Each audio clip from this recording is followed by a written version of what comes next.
সশ্রদ্ধ প্রণাম। আমি বুঝতে পারছি না, সবাই এদিকে আছেন তো, মা এদিকে আছেন, কোন দিকে ভারী বেশি হচ্ছে সেই দিকে তাকিয়ে তো গান করতে হবে। একটু যদি ঘুরে দাঁড়াই মা আবার মাইন্ড করতে পারে। মা তারা মা বলে দরকার নেই। আচ্ছা, আমি ধরে নিচ্ছি আসলে যারা আছেন সবাই মায়ের পেটেই জন্মগ্রহণ করেছেন। আমি জানি না, ব্যতিক্রম থাকে, অনেক সময় থাকে। ধরে নিচ্ছি আপনারা সবাই মায়ের পেটেই জন্মেছেন, আমিও তাই। প্রথমে আমার দাদা ছোট ভোজ, রানা ভোজ, তারপরে আমার বাবা মশাই শ্যামল ঠিকাদার। আজকে শুনলাম তিনি নাকি সরকার। আমি তো জানলাম বিরোধী পক্ষের লোক, আমরা সবাই খারাপ। তিনি মীরার ভূমিকায় দাঁড়িয়ে চোখের জলে ভেসে কৃষ্ণ প্রেমে পাগল হলো। রাধা প্রেম কিন্তু নয়, কারণ মীরা রাধার অনুগত হয়ে কখনো কৃষ্ণচরণ স্মরণ করেনি। গৌরচন্দ্র তিনিও কিন্তু সেই রাধা ভাব অঙ্গীকার করে এসেছিলেন। অর্থাৎ আপনারা জানেন সকলে, যদি গৌর না হতো কেমনে হইত কেমনে ধরিতাম দে, রাধার প্রণয় মহিমা প্রেম রসসীমা জগতে জানা তো কে। আমি এসব কথা বলবো না, আজকে তো আমি রাজা মানুষ, ওই ভাবে ভাবে আমার একটু দোলা লেগেছে, তাই বলছি, এরপরে আর বলবো না। প্রশ্ন উনি করে গেছেন রানা ভোজের কাছে, সেসব তো আমি পাঁচালিতে যাব। তার আগে ইতিহাসের একটু কথা উনি প্রশ্ন করে গেছেন যে আমি এসে নাকি বলবো। রানা কুম্ভ এবং মীরাবাই এই নামেই পালা মোটামুটি আমরা শুনতে পাই, তাই তো? কিন্তু এই রানা কুম্ভ অর্থাৎ রানা বা রাজা, রাজপুতানায় আমাদের এইদিকে যেমন রাজা বলে, কোন দিকে নবাব বলে, মিশরে বলতো ফেরাও, তাই তো? রাশিয়ায় বলতো জার, মানে এক এক দেশের শাসকদের এক একটা নাম হয়। তেমনি রাজপুতানা অঞ্চলে রাজাদের বলে রানা।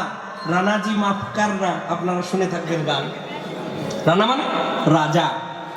রানা কুম্ভকর্ণের ছেলে রাজা রাইমল, রাজা রাইমলের ছেলে রানা সঙ্গ, এবং রানা সঙ্গের ছেলে রানা ভোজ। এই ভোজের সঙ্গে বিয়ে হয়েছিল মীরা। মীরা রাঠোর বংশের রাজকন্যা এবং সিসোদিয়া বংশের রাজকুমার ছিলেন রানা ভোজ। তিনি দীর্ঘজীবী ছিলেন না, মারা গেছিলেন। 1495 সাল নাগাদ জন্ম হচ্ছে রানা ভোজের এবং মারা যাচ্ছেন, ঐতিহাসিক বিতর্ক সত্ত্বেও মোটামুটি ধরে নেওয়া যায় 1521-22 সাল নাগাদ। 1500 মহাপ্রভু তখন লীলা করছেন। মহাপ্রভুর লীলা সাঙ্গ হবে 1533 সালে, সেটা বাংলা উড়িষ্যার ঘটনা। মীরা সংসার ছাড়বে তার স্বামীর মৃত্যুর বেশ খানিকটা পরে। রানা ভোজের মৃত্যুর পর তার ভাই যখন বিক্রমাদিত্য সিংহাসনে বসলেন, যেহেতু রাজকন্যা, তিনি রাজ সিংহাসন ছেড়ে এই সাধারণ মানুষের মধ্যে গিয়ে হরিনাম কীর্তন করতেন, সাধু সঙ্গ করতেন, একে নারী তারপরে রাজকুমারী, তাই তো? তাই তাকে অত্যাচার করত। এমনও শোনা গেছে যে তাকে সাপ দিয়েছে যাতে মীরাকে মেরে ফেলা হয়। কিন্তু যখন সাপ পাঠিয়েছে, বলছে যাও গিয়ে বৌঠানকে বলো যে তোমাকে রত্নহার উপহার দেওয়া হয়েছে।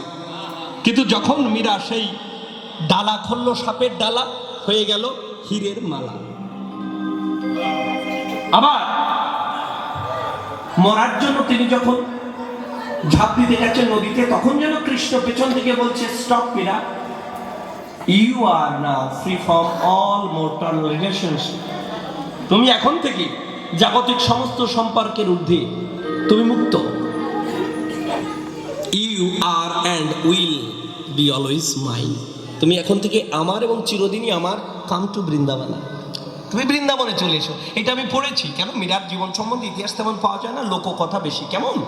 তা আজকে যা বলবো কল্পনার উপর। আমরা ধরে নিচ্ছি বিবাহের পর, তাদের 4 বছর সংসারের পর হঠাৎ মীরার বৃন্দাবনে যাওয়ার বাসনা। আসো সেই রকম, কিন্তু সে কথা পরে বলবো ধীরে ধীরে। তাহলে রানা কুম্ভ হচ্ছেন এই রানা ভোজের ঠাকুরদার বাপ বা বাপের ঠাকুরদা, একই হয়। বাপের ঠাকুরদাও যা, ঠাকুরদার বাবাও তাই, তাই কি? তাহলে এখন তো আবার অন্য প্রসঙ্গ, এখন আর রসের কথা বলবো না। রসের কথা সবই মীরার ভাগে। যেহেতু আমাকে রাজ্য চালাতে হয়, তাই আমাকে জনগণের কথা ভাবতে হয়। শুধু ভাব নিয়ে চোখ বন্ধ করে থাকলে আমার চলে না। চলে কি? দেবী প্রপন্না। আমি আমার মায়ের উপাসনা দিয়ে শুরু করি।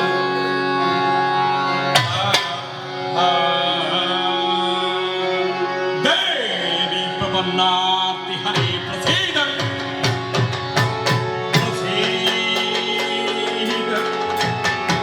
মাতর জগতা শিষ্য প্রসিদ্ধ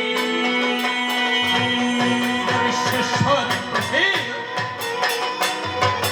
প্রসিদ্ধ বিশ্বশ্বরী পাহি প্রসিদ্ধ ত্বামেশ্বরী চরাচরস্য ওম সর্বমঙ্গলমঙ্গলে শিবে সর্বার্থসাধিকে শরণ্যে ত্র্যম্বকে দেবী গৌরী নারায়ণী নমস্তুতে। সৃষ্টিস্থিতি বিনাশায় সৎপুত্রী সনাতনী গৌরশ্রী গৌরময়ী নারায়ণী নমস্তুতে।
তাহলে আপনারা এখন রাজার পক্ষে থাকবেন, রাজধর্মই প্রধান ধর্ম নাকি বলেন?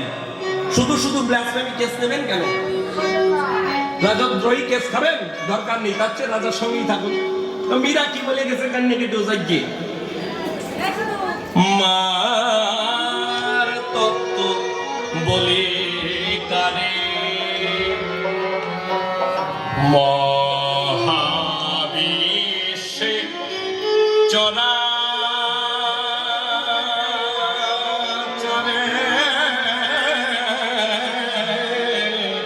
মার তত্ত্ব বলে কারে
লালিত হয় আমার মার পরোয়ারে।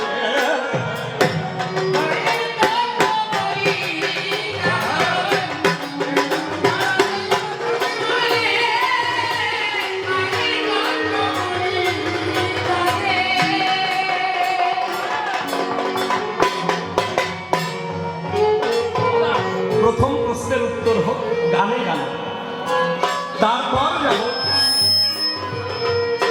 মা নাই করছে নাকি ওইদিকে তাকাচ্ছি না, অনেক সময় সমস্যা হয় যে আমার নামে গান গাতে মাসিকের দিকে তাকাচ্ছ কেন। হ্যাঁ বাবা, মার তত্ত্ব বলে শেষ করা যায়। মীরা এমন ভাবে কথা কয়ে গেল, মার অপমান করে গেল, আমার মনে হয় মীরা মার ভেটে হয় নাই, তাল গাছ হয়েছে। আপনাদের মধ্যেও কেউ কেউ যারা আগের আছেন, এইদিকে একবার বন্যা হয়েছিল মনে আছে, মটকার মধ্যে জল গেছিল, ওর আগে কিছু কিছু গল্প শোনা যায়, কিছু কিছু বাচ্চা তাল গাছে হতো। ঘটনা সত্য, মানে বাচ্চারা যখন জিজ্ঞেস করতো ও মা আমি কবে হইছি, অথচ বন্যের বছর হইছিস, বসে মনে কে রাখবে শনিবার বিকেলে মেঘ করেছিল ওই সময় হইছে। কোন কোন সালে হইছে বন্যের বছর হইছে সেটা তো মানিয়ে নিয়ে গেল। এবার করছো আমি কি এর হইছি বলেন, কি এর কবে? ওই কোম্পানির যে ফর্মুলা, ও কি মা বাচ্চারা বুঝার প্রতি ভারে যে এইভাবে হইছিস?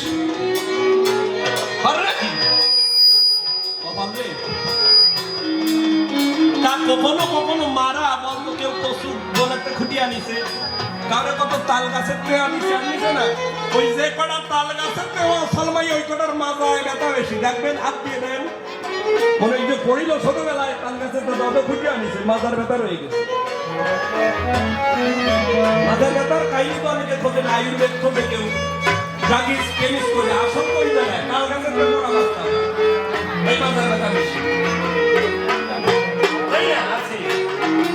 তাহলে মা এই জগৎ সৃষ্টি পরম কারণ হচ্ছে মা। ঋগ্বেদে একটা মন্ত্র দিয়ে, ঋগ্বেদে 125তম সূক্ত অর্থাৎ দেবী সূক্ত, সেই দেবী সূক্তে দেবী বলছেন ঋষি অমৃতের কন্যা পাঠ, তার দেখা এই ঋক আহাম সুষ্মে পিতা নমস্ব মূর্ধন মম ইয়নির পশ্যন্ত সমুদ্রে ততো বিদিষ্ঠে ভুবনায় বিশ্বতাং মুন্দা বৈষ্ণব specially I generate the father on the summit of this. My source is in the deepest cosmic oceans.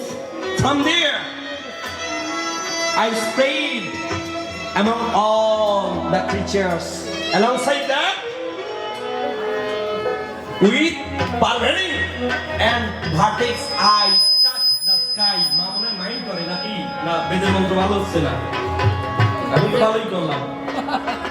তাহলে এই যে বিশ্বজগতের যে কারণ সমুদ্র, যে সমুদ্র থেকে সবকিছু উৎপত্তি হয় এবং বিলয় হয়ে যায়, সেই কারণ সমুদ্রের জন্মদাত্রী আমি। ঋগ্বেদ মানো না আমি না?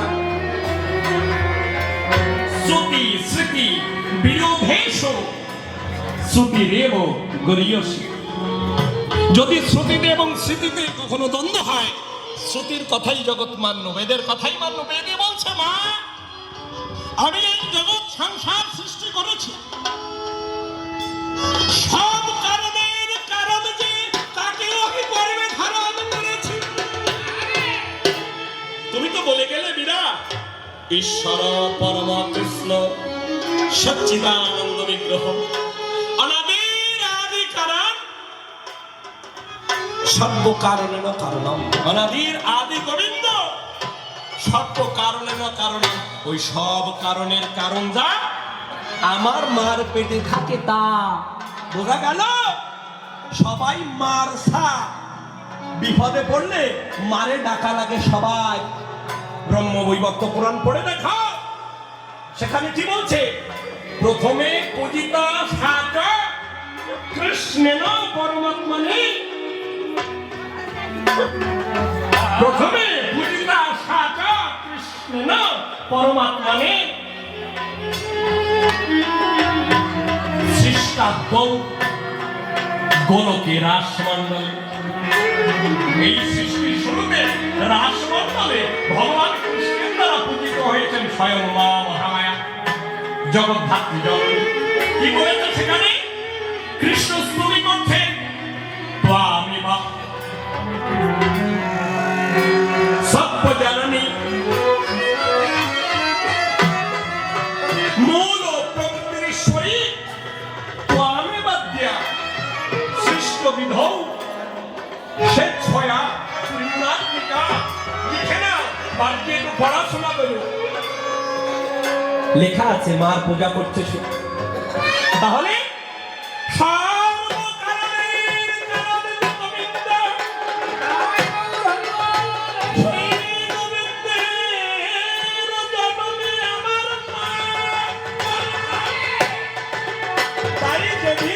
প্রেম করতে গিয়ে ধরা পড়ে গেল বিধুবনে, মাকে স্মরণ করে কালা সেদিন কালী হয়েছিল।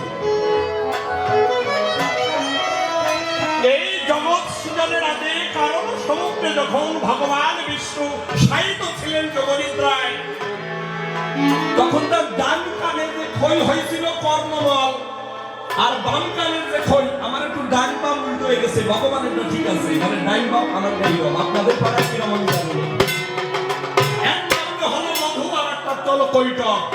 ওই দুই ভাই হইয়ে দেখো ওমা বিষ্ণুর নাভিপথে লাল কষ্ট সে চাই মাথা চাইয়া দুই ঠ্যাং নড়াচড়া করে, ওই যে খাতি হবে। কদিন খাওয়া যদি একবার পায়, মা মাসি খেয়াল থাকে। ওই যে খাতে গেছে কাঁপতে কাঁপতে ব্রহ্মা মহামায়া স্তব করছে, ওমা তুমি মহাবিষ্ণুর চোখ থেকে সরে যাও, বিষ্ণুকে জাগিয়ে দাও।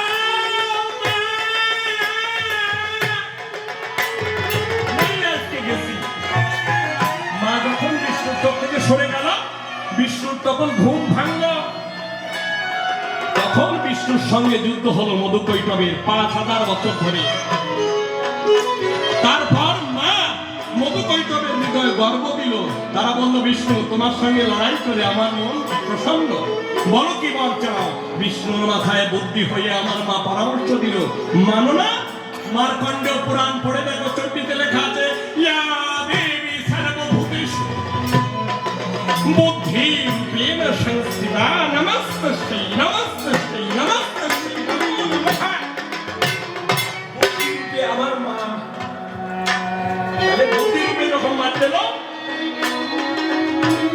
ওই দুই অসুর বলল, ভালো কথা, তোমার হাতেই মরব, তবে যে জায়গায় কোথাও জল নেই, এরকম শুকনো একটা জায়গায় আমরা মরতে চাই। মানে নিউমোনিয়ার ভয় আর কি, মরিয়ে যায় যা, কিন্তু ঠান্ডা না লাগে নাকি কি জানি।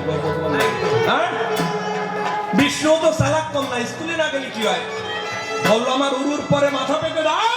যখন উরুর পরে মাথা পেতে দিল, সদা সঞ্চার হাতে অসুর অবন্ধ লুণ্ঠিত করে দিল। কে বাঁচাইছিল? আমার মা। তাই জগতের ধাত্রী তিনি। এবং কি করছে? সেই কারণ সমুদ্রে তত্ত্বের ভারে যাচ্ছে, তো পৌরাণিক গল্প। এই জগৎ সৃজন পালন যা কিছু হয় আমার মায়ের ইচ্ছে হয়। একটু তত্ত্ব ভাঙা যাক। গৌড়ীয় বৈষ্ণবগণ বলেন ব্রহ্ম সংহিতার 5ম অধ্যায়, ঈশ্বর পরম কৃষ্ণ সচ্চিদানন্দ বিগ্রহ অনাদির আদি গোবিন্দ সর্বকারণ অনন্তম। তাহলে কৃষ্ণ কি দিয়ে তৈরি? রক্ত মাংস দিয়ে নয়। কৃষ্ণের কিডনি নেই, ফুসফুস নেই, রক্ত নেই। কৃষ্ণ তত্ত্ব স্বরূপ। কৃষ্ণকে ইতিহাসে খুঁজলে পাবে না, ভূগোলে খুঁজলে পাবে না। তিনি সৎ চিৎ আনন্দ রূপ। সৎ মানে যার অস্তিত্ব আছে, এক্সিস্টেন্স। চিৎ মানে চেতনা, কনসাসনেস, এবং আনন্দ মানে গ্ল্যাডনেস। তাই না? তাহলে এই যে আনন্দের মূর্তি, আচ্ছা বাবা বলেন দেখি, শক্তি ছাড়া কোনো অস্তিত্ব হয়? বিজ্ঞানীদের কাছে গিয়ে জিজ্ঞেস করেন, এই জগতে যত পদার্থ সবই শক্তির ঘনীভূত রূপ। তাই আমার পদের মধ্যে লেখা ছিল, ভর শক্তির যে নিত্যতা, মাতৃ সত্তার বিভিন্নতা।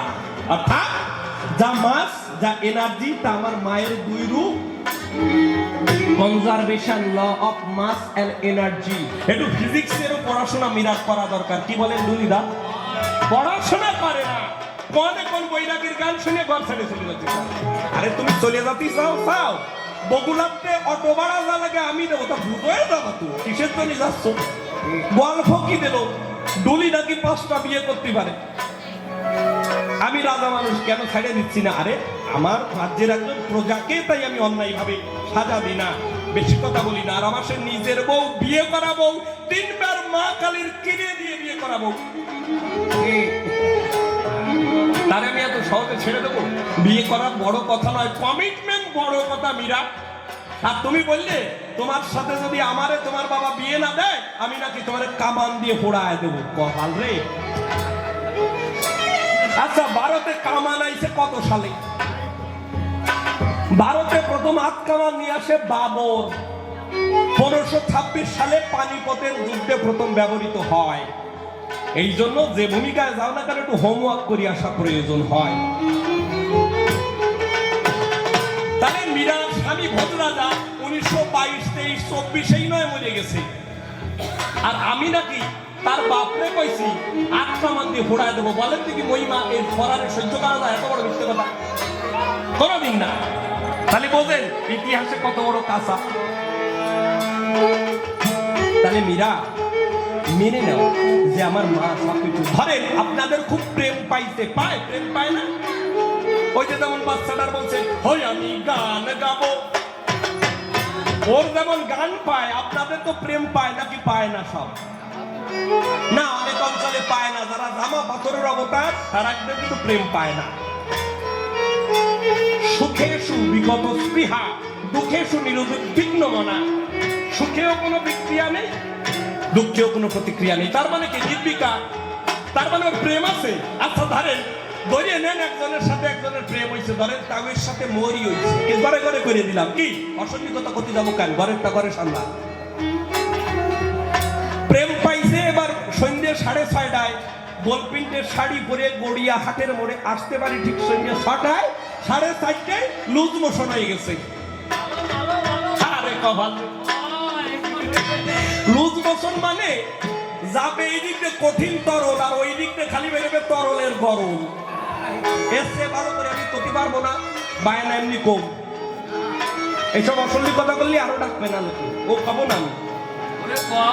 আচ্ছা, যখনই 3-4 বার গেছে, ও শরীরে তো আতা কাতা নাই, মানে শক্তি নাই শরীরে। 6:30, 7:30 হয়ে যায়, 7:30, 8:30 হয়ে যায়, 9:30 হয়ে যায়, তবু তোমার দেখা নাই। বোঝা যাচ্ছে না? কলিং এর ঘন্টা শুনিয়ে দৌড়ে গিয়ে দাঁড়ায় দেখি, দারোয়ান দাঁড়ায় গেছে, তোমার দেখা নাই। বোঝা যাচ্ছে? তা গায়ে যদি শক্তি না থাকে, দাস্য পাও। আরে রাজার দাসত্ব করতে গেলে শক্তি লাগে, বন্ধুত্ব সামলাতে গেলে শক্তি লাগে। মা যে বুকের স্তন্য দিয়ে শিশুকে বাঁচায়, তার জন্য শক্তি লাগে না? মার যদি শরীর খারাপ হয়ে যায়, শিশুকে বাঁচানো যায়? তাহলে সবকিছুর মূলে শক্তি। সে আমার সেই শক্তিরে করে না ভক্তি, সে দেখালো উল্টো যুক্তি, কৃষ্ণের প্রতি অনুরক্তি, তাই যেতে চায় বৃন্দাবন। অমিরা ও সব তত্ত্ব আমিও জানি, ও তো বাচ্চা ছেলেরা করে কানা কানি, একটু করো গিয়ে শাস্ত্র ছানা ছানি, তুমিও জান মানে চাঁদ বদল, অত সস্তা না। তাহলে সৎ, চিদ এবং আনন্দ কিসের রূপ? শক্তিরই বিভিন্ন প্রকার। আলোক শক্তি, শব্দ শক্তি, রাসায়নিক শক্তি, বিদ্যুৎ শক্তি, চুম্বক শক্তি, সবই তো শক্তির খেলা। যদি তুমি বলো কৃষ্ণ সর্বশক্তিমান, আমারে বলো মীরা শক্তি বাদ দিয়ে টেকে নাকি ভগবান? শক্তি বাদ দিয়ে। এই জন্য সাধনের ঘরে যারা, তারা জানে সহস্রারে পরম আলোক জ্যোৎস্নার মধ্যে রাধা গোবিন্দের মিলন হয়, তবে মুলা ধারে না চতুর্ভুজে মহামায়া হয়ে রয়। সেই মহামায়া শক্তি যার জাগে, কৃষ্ণ দেখা দেয় তার পূর্বভাগে। কেন? তুমি যে কৃষ্ণের কথা কইয়ে গেলে, কৃষ্ণের অবস্থা কি তা কি জানো না? রামের কথা আমি পাবো না, তৃতীয় বসতে পাবো। কৃষ্ণের অবস্থা খুব কেরোসিন, গীত গোবিন্দ পড়ে রাখবেন। সেখানে বলছে স্বর্গরল খণ্ডনম। এই কথার মানে খুব ভালো কথা না, আমি যতদূর সম্ভব কয়ে যাচ্ছি। এমনি এনার্জিতে বার করি না, কি তার খরচ কি? স্বর্গরল খণ্ডনম মানে আমাকে তুমি কামনার বিষ থেকে মুক্ত করো। স্বরা মানে কাম, দন্তস্বয় মর। স্বরা মানে কাম, প্যাশন, সেক্স, লিবিডো, আর কিভাবে যৌনতা। স্বরা গারালা খণ্ডনম, আমার শরীরে যে কামনার জ্বালা উঠিছে, স্বরা গারালা খণ্ডনম মম শিরসি মণ্ডলম। তুমি ওই বিষ নামায় দাও। কোন বিষ দিতে বোঝেন? যে বিষের খেলায় ভগবান শিব একবার মোহিনী মূর্তিধারী বিষ্ণুকে জড়ায় ধরতে গেছিল। এই বিষ খুব মারাত্মক বিষ। মম শিরসি মণ্ডনম, আমার মস্তককে তুমি সুশোভিত করে দাও। দেখি পদ পল্লব মুদারাম, তুমি তোমার ওই উদার চরণ খালি আমার মাথায় তুলে দাও। কেন? বিষ মাথায় উঠে গেছে, মাল মাকে সরি। তাহলে রাধার চরণ কিশলয়ের মতো কোমল, পবিত্র, শীতল। সেই শীতল চরণ যদি মাথায় দেয়, আপনাদের এই অঞ্চলে আছে কিনা আমার জানা নেই, কোথাও পুড়ে গেলে আগুন লাগলে কখনো কখনো আগে কচি আমের পাতা, জামের পাতা দিলে শীতল হতো। ভেষজ নিয়ে যারা চর্চা করেন তারা জানেন যে পোড়া জায়গায় যদি ওই কচি পাতা গলে দেওয়া যায় তবে শান্তি পাওয়া যায়। তাই কৃষ্ণ বলছে, ও রাধা, তোমার চরণ আমার মাথায় তুলে দাও। কেন? জলতি মই, আমি